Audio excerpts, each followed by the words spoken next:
What's going on, everybody, and welcome to another edition of the Knicks Film School pregame show.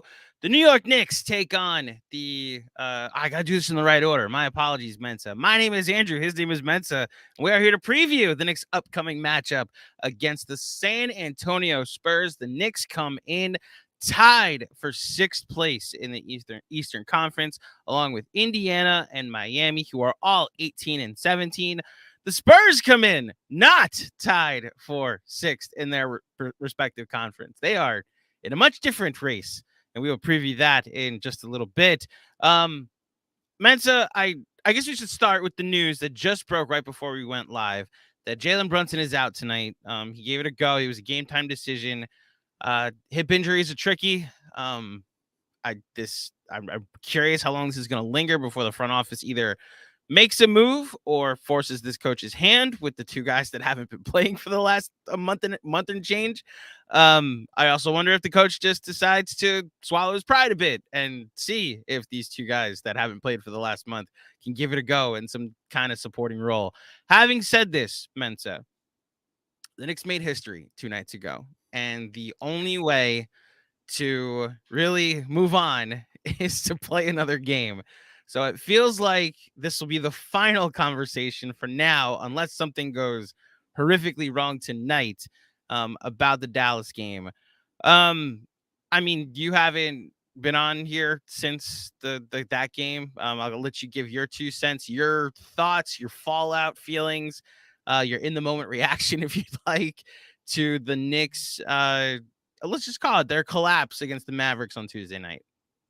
So, before I get to how I felt about the game, I want to say that I was prepared for the collapse. Because we had just seen it happen. Okay. We had just seen it happen, 5 days before?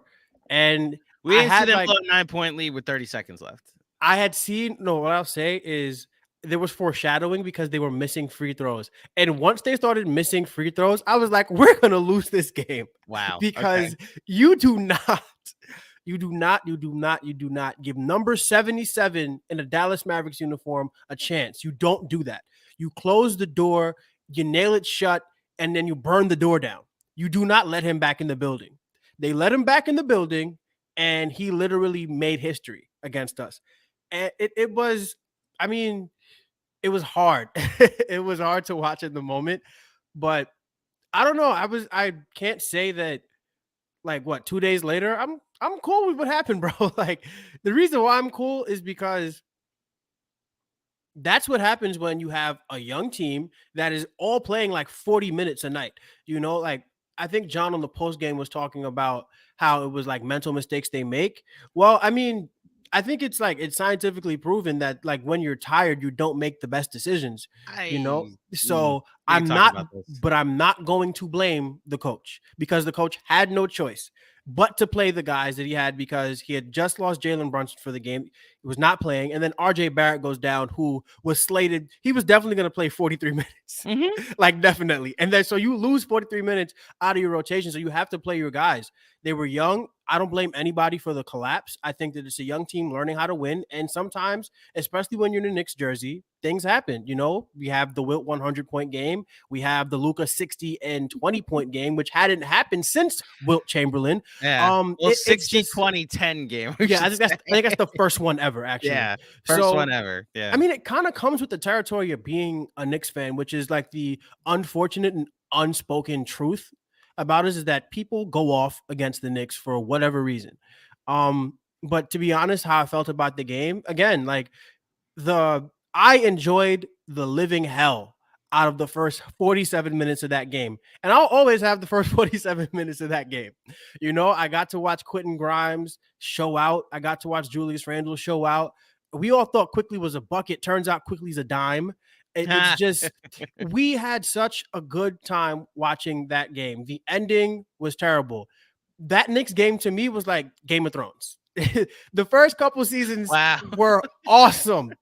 And then such a letdown. The overtime was everything after the wins, the long night episode. Exactly. Yeah. Okay. It was, but I always I'm learning to be okay in the moment and cling to like being a fan, even though my outlook is more long term. And even so, watching the young guys like Quick, Grimes, and Mitchell Robinson, watching them play so well, all it does, like if we really think about it, the end goal for this season for the New York Knicks is make the roster look better so we can get a star. That was accomplished. And let the young guys play and get their development. That was accomplished. So as far as the team's long-term goals this season, that was a win, right? And I don't believe in moral victories, but when we're thinking about what this team wants to accomplish in the future, watching those guys play well makes the organization look better, no matter, because at the end of the day, it's just one extra loss. But that time and those moments, like Quentin Grimes and Deuce McBride will never forget that they went for the ball at the same time. They'll never forget that as long as they live. It's a learning experience. They will never forget it, and it'll help them grow long term. So I'm okay. 2 days later, I will not be going to Latvia anytime soon and looking on their shelves for what was it, a recovery bear? I don't want that. And I won't be watching like ESPN, like national basketball coverage. I probably won't be watching until like April. So I'm just learning to live with it, and I'm okay with what happened because the young guys look good.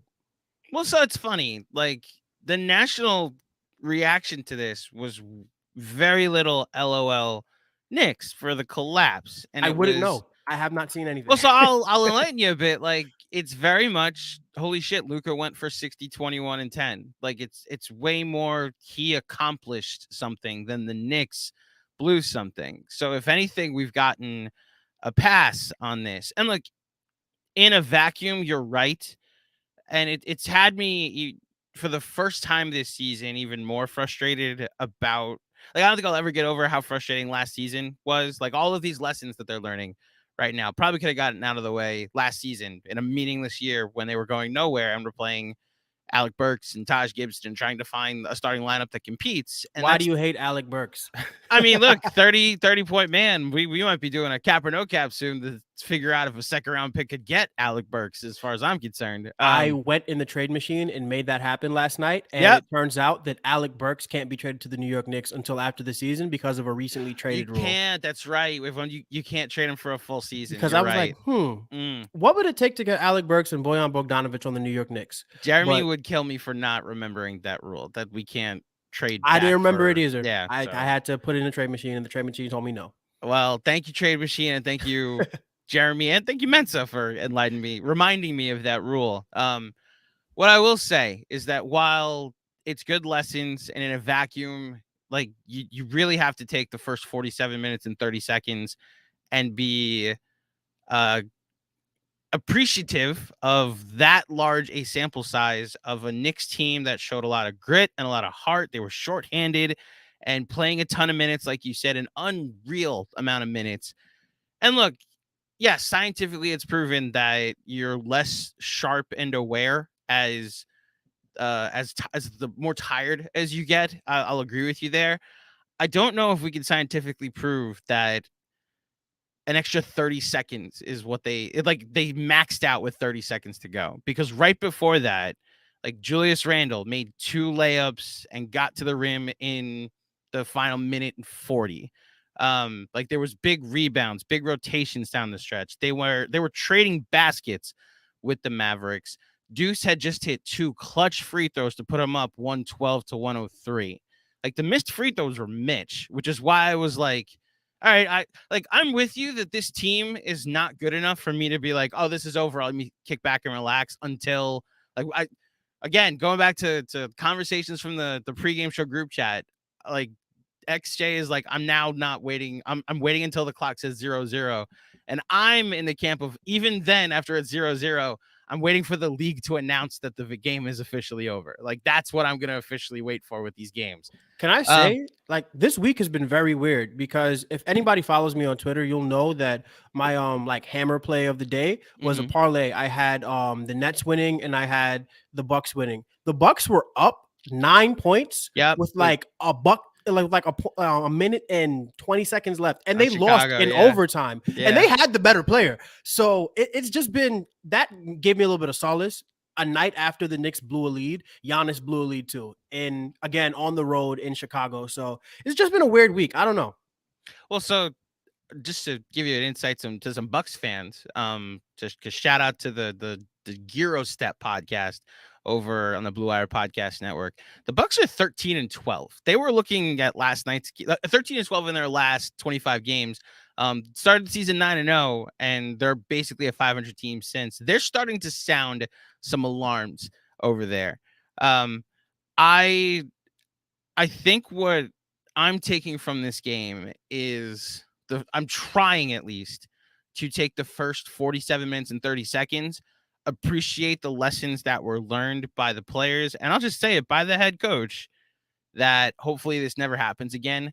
You just wish that the number 13,884 wasn't attached to this lesson. This is a loss that gets played on YouTube years from now because it's as improbable as the Tracy McGrady comeback against the Spurs, you know? So that's, I think, the more frustrating part. And look, the way it's felt for this Knicks season, they have a lot of good numbers that support how much better they've been over the last month, how much better they've been over the last 6 to 7 weeks, to be honest. And you'd like that to translate in the wins and loss columns. I want to say something about the minutes, if I can, Mensa. So Of course. I'm not saying you did this, but I have seen a lot of like Tibbs is playing these guys too much. Like this is what he does. I think he was in a situation where, like, I personally don't understand, especially since it's now pretty much become clear to me that Cam and Fournier are available, but he just refuses to play them. And that's where I actually will agree with the stubbornness. Like at a certain point, like I saw Davis Bertans play the other night. I saw Frank Ntilikina play the other night. You can go into your no longer in the rotation players and get 7 minutes of them if they're willing to do it. Now, the thing I'm wrestling with, though, is playing the exact rotation he had gave him a 1 in 13,885 chance in losing. So it's tough for, like, the odds are in his favor. I think poor execution in the final 30 seconds, like 10 things had to go wrong and all 10 things went wrong. Some of them are like his own fault. Put Jericho Sims in, dude. Like put Derrick Rose in, call timeout. Like there are other things he could have done, but it's tough for me to blame the minutes. So I did a little research because I don't want this narrative to keep forming, because Tibbs gets hit with this more than anybody else, that he overplays his players. The Knicks do not have, let me ask you, do you think the Knicks have a player in the top 10 this season, according to StatHead, in minutes per game? Honestly, no, because I don't think any of them are averaging over 36 minutes a game, even though RJ, Julius, and Brunson have basically played 98% of the season. Right. You are correct. Do you think they have anybody in the top 20? I think RJ Barrett would be in the top 20. Nope. Nobody in the top 20. Do you think they have anybody in the top 30? Well, if they don't have anybody in the top 20, then I see the way this is going, so I'm going to say no. There's nobody in the top 30 either. You're correct. Do you think they have anybody in the top 35, Mensa? I will say no. Incorrect. Correct. They do not have anybody in the top 36, actually. Julius Randle leads the team in minutes played. He is 37th in the NBA. Now, StatHead doesn't account for, like, when I did the search, I narrowed it by just however many games anybody's played. So there are some little quibbles with how I sorted this, but he's 37th in minutes played. There's some, like, LaMelo Ball is ahead of him. He's played 11 games. Siakam's played 20 games. He's ahead of him. But my point is that in the top 69 in just minutes played per game, nice, this season. Yes, nice. This Jalen Brunson's 69th. The Knicks have the 37th, 43rd, and 69th players in the NBA in minutes per game. Do you know how many other teams have 3 players in the top, or do you want to hear, I should say, because I don't want to make this into too much of a guessing game. Do you want to hear how many other teams have at least 3 guys in the top 69 in minutes played per game? Yes, but I will guess maybe 7 other teams. Yeah, sure. Go ahead. Okay, so let's go with I want to say Brooklyn. Brooklyn has 3. You're correct. Okay. Another team, Chicago. Chicago has 3. You're correct. Let's go Dallas. Dallas is incorrect. Okay, if not Dallas, let me just add to this. There are 1, 2, 3. There are 9 teams, 10 teams total. One's the Knicks. There are 9 other teams that have at least 3. 6 of them have 4. Milwaukee. Milwaukee's incorrect. Okay, yeah. I was shocked by that too. Yeah, but Yeah, Houston. Milwaukee has 2. Definitely Houston. Holiday and Giannis. Houston has 2. Kevin Porter Jr. and Jalen Green. Nobody else. Wow. Okay. They might have somebody averaging less than Brunson. Is my point. Let's say this will be my last guess where you can just rattle them off. Yeah. I'm gonna go with another tanking team, Detroit. Incorrect. So Detroit has only one. Only Cade Cunningham is averaging 33.3 minutes per game this season. He's the only one apparently. Okay. So Boston is the next big one. They're the other team that's averaging 3. They have Marcus Smart, Jaylen Brown, Jason Tatum. Then we get to the 4-timers club. So Charlotte has 4 players averaging at least 30. They all suck in the top 69. Cleveland has 4 players in the top 69. Miami Heat Culture has 4 players in the top 69. Everybody's, why isn't Tibbs more like Spoelstra? Well, he's playing his players less than Spoelstra is. His starters at least Spoelstra is apparently. Philadelphia, which makes sense. Harden's leading the league in minutes played. He's only played 19 games, but when he plays most of the game. That number, that's one of those you have to really be, there's some chicanery going on with the list because Maxi's only probably played as much as he has because Harden was out for an extended period of time. However, 4 players with in the top with basically at least 33 minutes per game. The big one, so Portland is 4 also, and the big one that I wanted to point out because his team is 15-19, and yet Nick Nurse is playing these guys ragged. They have the most amount of 40-minute game for players this season. I think that made sense. Nobody has played a player 40 minutes more than the Toronto Raptors this year. And they have number 2, OG Anunoby, number 6, Pascal Siakam, number 8, Fred VanVleet, and then in the 40s they have Scotty Barnes. There's no bench that exists in Which is Toronto because they used to be like the kings team of depth, right? Yeah. So like when Gary Trent Jr. is out, he doesn't go like 8 or 9, 10 men deep. He's like, okay, here's like 2 minutes, but I'm playing all these other guys 40 plus minutes. My point being is like, this is not a unique phenomenon to the Knicks. I know because we watch them, it's a thing that we think is unique just to us. A lot of coaches do this. A lot of coaches have like 6 or 7 guys that they really trust, or more like 8 or 9 guys that they really trust. And as that list gets shorter due to injury, especially in the Knicks case, where like 2 of their top 3 usage guys are going to be out tonight, this is just a thing that's going to happen, unfortunately. So I personally, and this can be, I'm going to throw a question at you. I personally would dip into even if it's an Arcidiacono well tonight. I would dip into the Cam, Svi, Evan Fournier well tonight to just have a credible backup unit. They're lucky they're playing this Spurs team, but what would you do? Like this, you cannot, I don't think you can go the next week if RJ is going to be out a week and however long Brunson's going to be out, basically saying I have 5 guys I'm going to play 40 minutes each. I would go into it. And yet, like, in a weird way, if it works, I can actually see Tibbs being like, I just have a week that I have to do this. And then I can go back to my 9-man rotation. What do you think? What would you do? And what do you think will happen?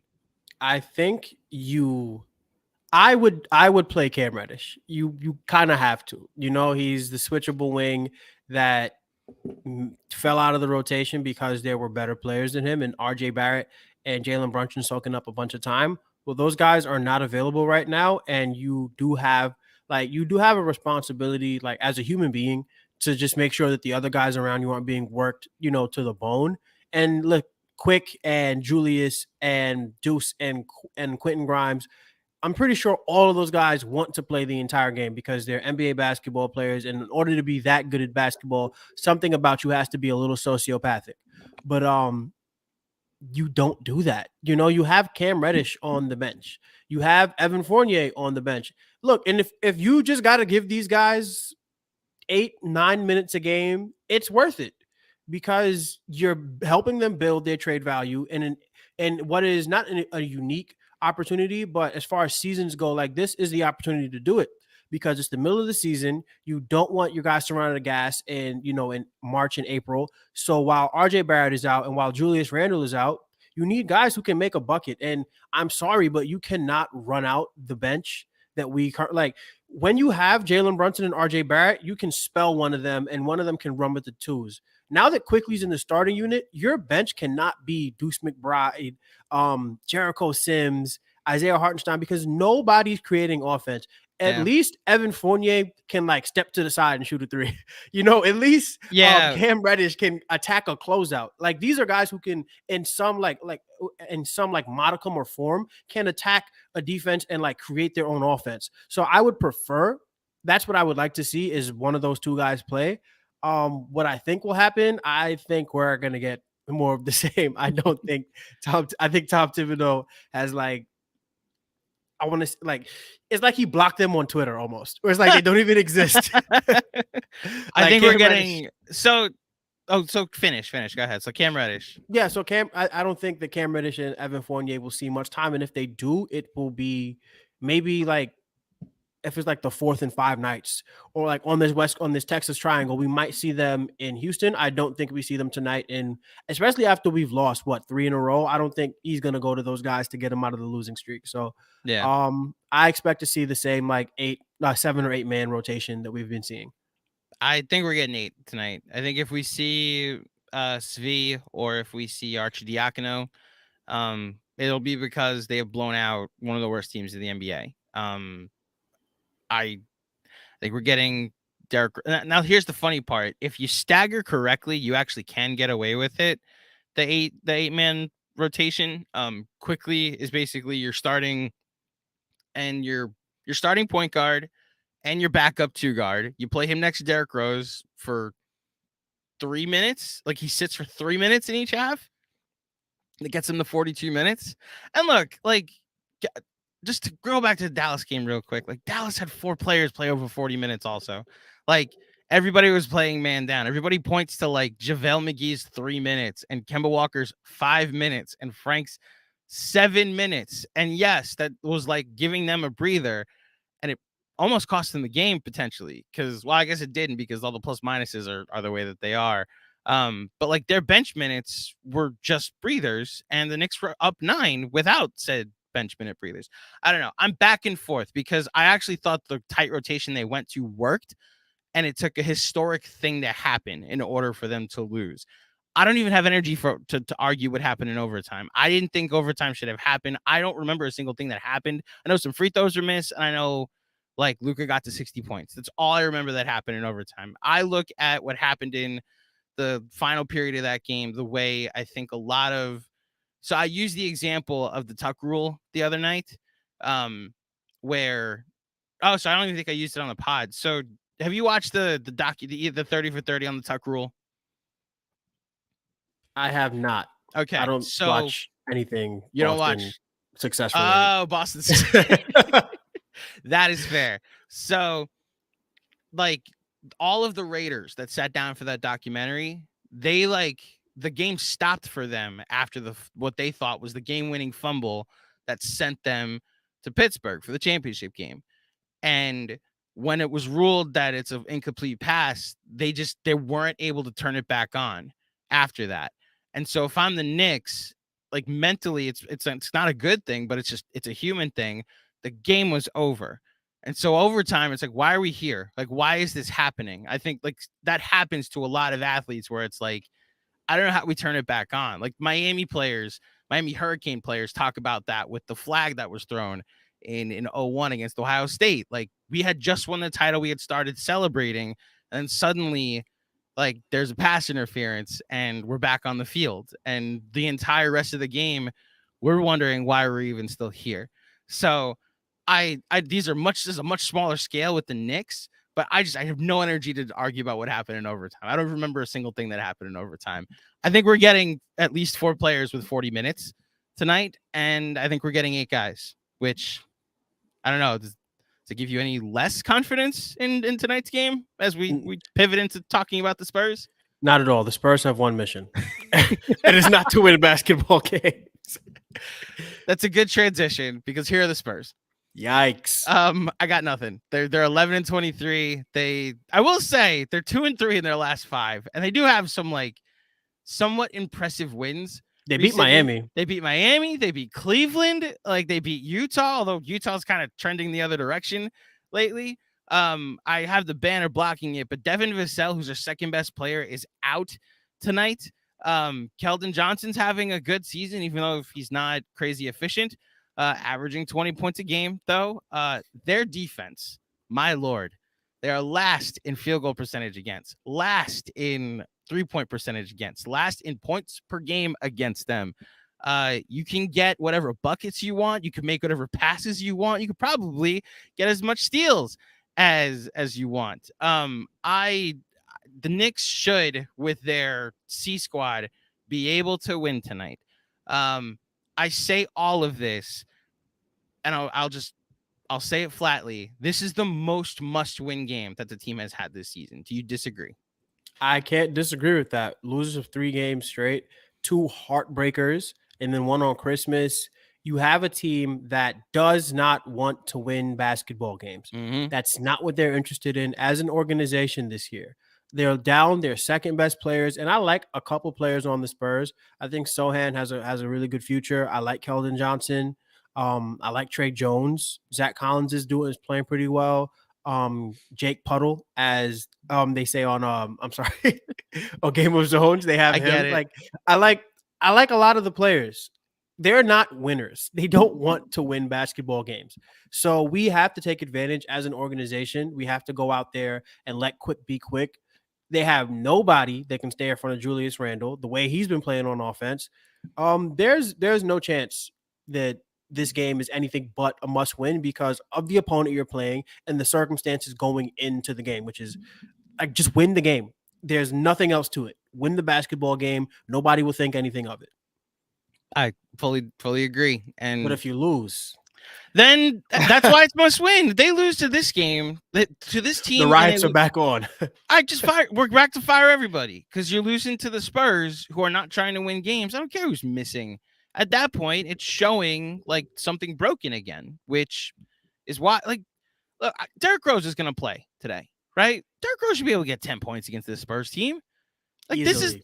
This is the type of team Derrick Rose should be, like, you're okay going to Derrick Rose for, which is why, like, if you wanted to play Svi like 7 minutes, 4 minutes in the first half, yeah, I get it. That works. Why not? I just, damn it, this better not be close down the stretch, and good Lord, they better not lose this game. So let's bet on it. How about that? Let's do it. I just saw wild odds. I'm looking at the lines, man. They are jumping. I get it. Brunson's out, but some of these lines, man. Anyway, download the WynnBet app now or visit www.wynnbet.com to start winning. Sign up today to receive a special offer. You bet $100, you win $100. That's bet 100, win 100 at WYNNBET.com. Download, bet, win. It's time for betting and sweating, our regular game where we bet and we sweat out those bets. I went with a Luka prop the other night. I was very correct with my prop. Probably should have 1 for 4 when we should have gone. We should have swept.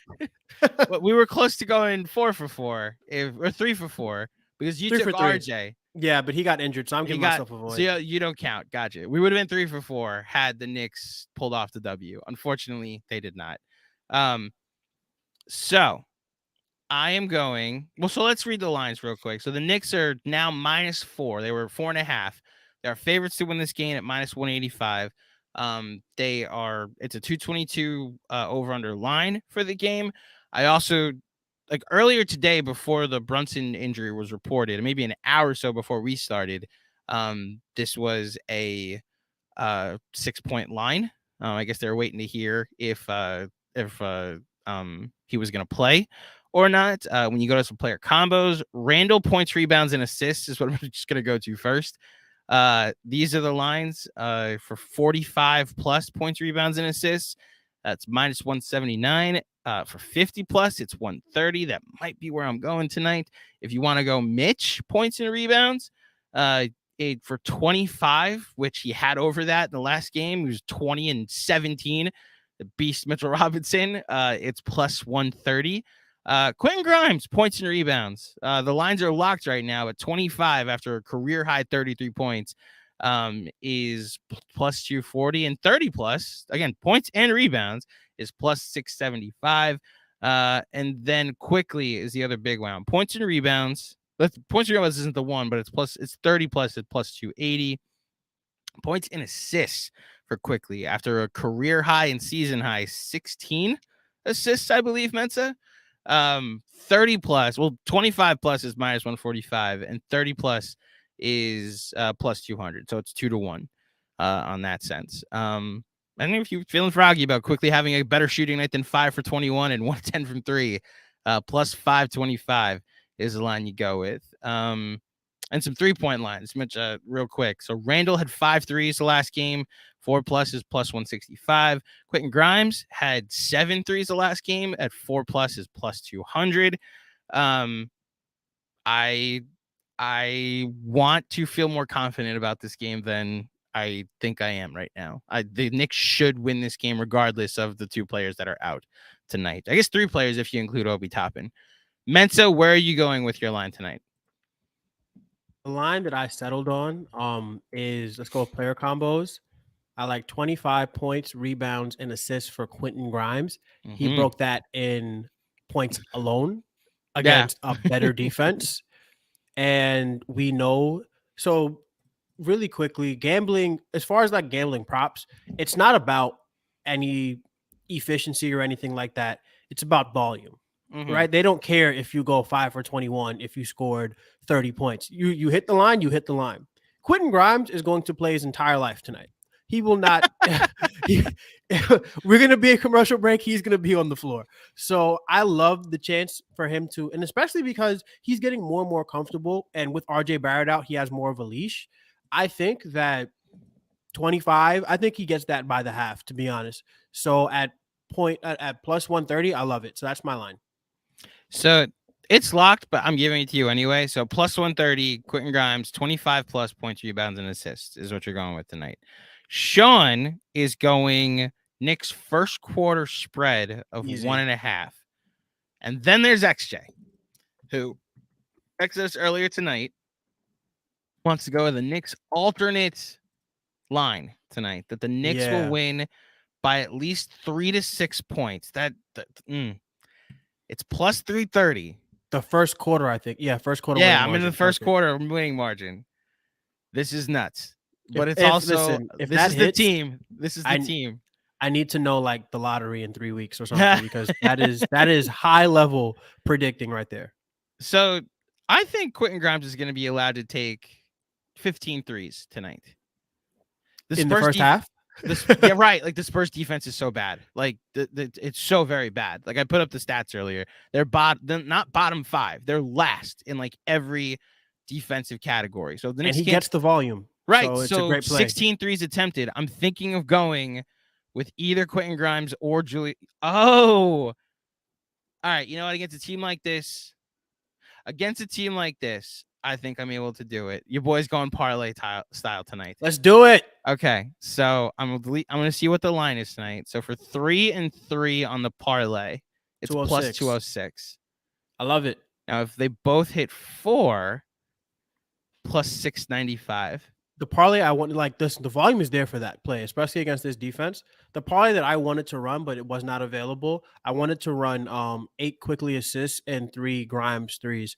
I love the correlation there, but I don't have it here. So, but definitely, I think both of those guys are gonna take 12 threes each by halftime. So, all right, I love it. I'm going 3 each. There's my parlay, plus 206. Yeah, plus 206. 3 Grimes threes, 3 Randall threes. That's what I'm going with tonight. Okay. Let's recap. I've got a parlay plus 3 threes for Randall, 3 threes for Grimes at plus 206. You've got Grimes 25 plus points, rebounds, and assists at plus 130, I believe. Yes. Okay. And then let's see, it was first quarter Knicks spread at minus 110 for Sean, and then an adjusted line for XJ. Knicks to win by between plus 330. Okay, yeah. My Knicks to win by at least 3 points. Jesus, that actually seems really. I might I might Knicks to win by 1.5. Okay, I maybe jumping on this when we get off here a little bit later. Those are our betting and sweating lines presented by our friends at WynnBet. Download the WynnBet app now or visit www.wynnbet.com to start winning. Sign up today to receive a special offer. You bet $100, you win $100. It's bet 100, win 100 at wynnbet.com. Download, bet, win. Any final thoughts before the Knicks take on the Spurs, Mensa? We need to win a basketball game. Yes. Those are my final thoughts. I think that this one should not be close. We have the better player. We have a better roster, even though we are down 2 of our top 3 guns. Does not matter. You are playing a team that does not want to win, that organizationally is probably doing more experimental things than things actually trying to win on the court. Go out there and show them that the team that just lost 3 games is hungry to win a 4th, and you're going to need Pascal Siakam to score 52, or you're going to need Luka Doncic to score 60. And if you don't have a player that good, you don't have a chance. That's what I need the Knicks to show everybody tonight. So I'm looking for the Knicks to win wire to wire tonight. I don't know what the final score will be, but I don't think the Spurs will lead at any point in this game. Man, it better. That's all I got is they better. Those are my thoughts. I'm doing the post game tonight. I better goddamn win. I don't care who's missing for the Knicks tonight. This is a team, like you said, that is going out of their way to lose games. It better. This would be a very apocalyptic post game in like the lower level sense of like it's basketball and sports, but still like they better win this game. Those are my final thoughts. Simple. This has been the KFS pregame show. I just realized this whole time I had the background for pregame. We were doing the postgame this whole time, apparently, Mensa. So hopefully the game isn't over and we just missed it this whole time. Apologies, everybody, for the we took a nap. The poor production issues. Apologies. This has been the KFS pregame show. Shout out to Mensa. Thank you for coming on. As always, if you want to do me a favor and follow him on Twitter with his do handle. Yourself a favor. I'm good at gambling. Yes, please check out Mensa on Twitter at his handle that's underneath his face. You can follow me if you'd like, but you really want to help me out. Follow Mensa on Twitter and go to this video. Give it a like and a subscribe to the YouTube channel. As I mentioned, I will be your post-game host, recapping this one right here on all of our live platforms. Knicks are in Texas once again to take on the San Antonio Spurs. Let's hope it's a W to snap this losing streak. Until next time, thank you to everybody that tuned in live. Thank you to everyone that checks this out later for some reason. And until then, thank you for watching. Let's go Knicks. Knicks Nation. Let's ride.